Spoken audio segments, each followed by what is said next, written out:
Oh, I didn't see you there. I was just picking one of these beauties, the orange. You know, the orange might not be the most elegant of fruits, that's reserved for the banana, but it sure is fun.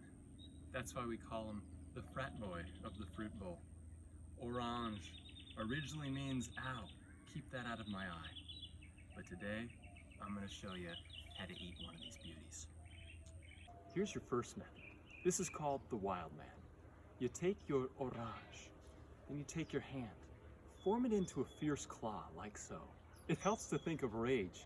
Maybe the argument you had with your wife last night where she said she won't watch another episode of Avatar: The Last Airbender. I don't know, you do you. You take your claw, you dig it into the orange, really peel at that flesh. Express your rage however you feel best. Once you get that peel out of the way, it's time to enjoy that juicy goodness. Perfectly sweet. This next method is called soccer practice.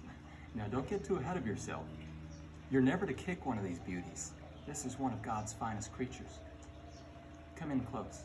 The way this works is you're gonna slice this bad boy. We call this the soccer practice because if you've ever played a soccer game, you've seen one of these beautiful smiles. The best way to eat this bad boy is to put it in your mouth. Make your friends laugh. And if you don't have any friends, well, at least you'll still be smiling. Now this is the apple method, not for the faint of heart. You grab your orange and you apple it.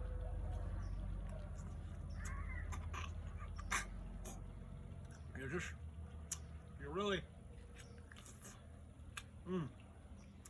yep, that's about it. So, what do we learn from the beautiful orange? Well, it's a simple lesson.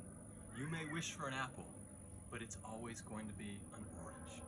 No matter what you wish for, a person is a person. Don't bite into them. See you next time.